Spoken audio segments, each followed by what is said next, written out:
It has the highest mountain in Spain and a volcanic plateau so rich in biodiversity it's been declared a World Heritage Site. It has a unique culture, straddling the old and new worlds, with reminders of an ancient older civilization that long predates the Spanish conquest. It's productive farming country with rich volcanic soil. Yet the land is never quite tamed. This is Tenerife in the Canaries.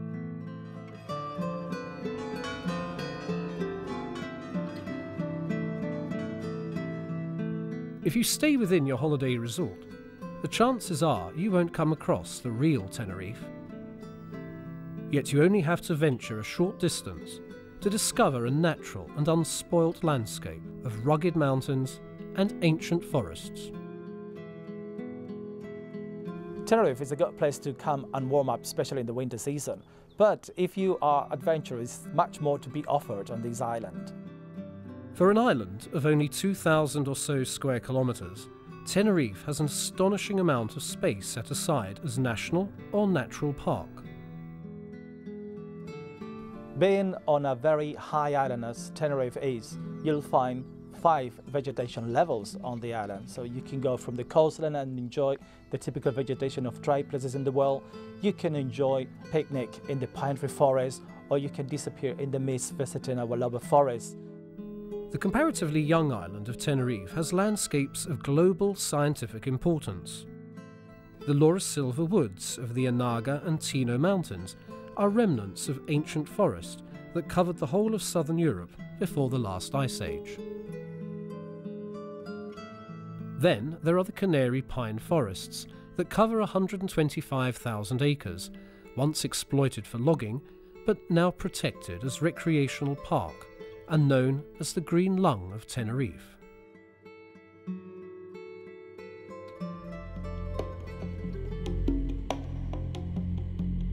The landscape changes inside Mount Teide National Park.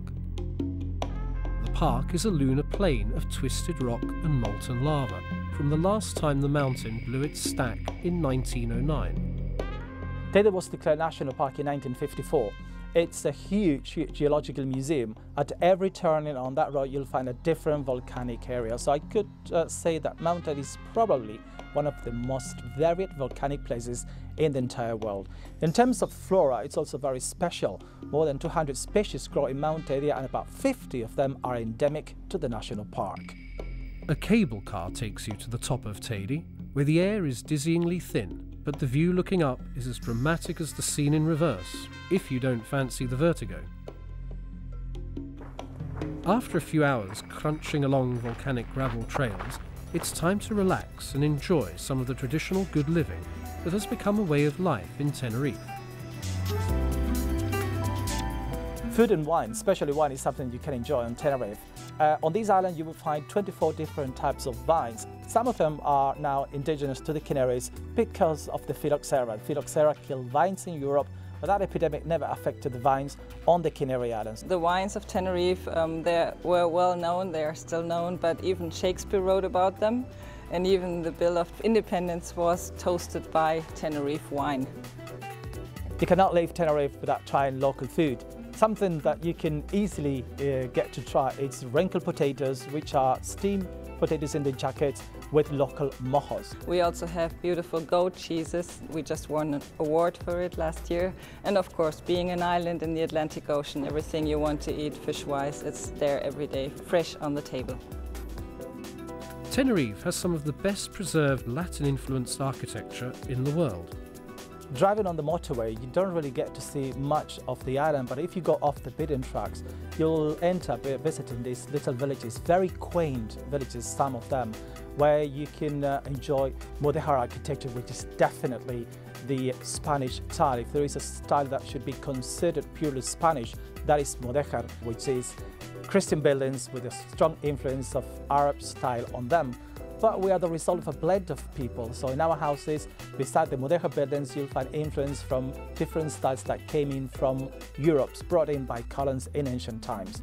Pride of place is the original capital, La Laguna. In places like La Laguna, which is a World Heritage Site by UNESCO, you can disappear inside houses and get into these beautiful courtyards. You can enjoy coffee with locals on our main squares. Then there's Orotava, known as the town of the aristocrats for its grand buildings and terrace gardens, and peaceful Garachico, a medieval port reborn as a centre for the arts. Tourism's helping look after some of Tenerife's finest traditional houses in these towns. In Garachico, a former manor has become a boutique hotel. Meanwhile, in the countryside, traditional farm buildings are being carefully restored as guest houses.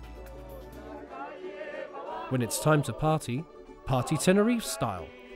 This is Spain, and Spain is a country of fiestas, so we have fiestas all the year round for you to enjoy and get to know the hospitality of local people. You're never far from a celebration on this island. So, if you don't know where to go, just follow the band.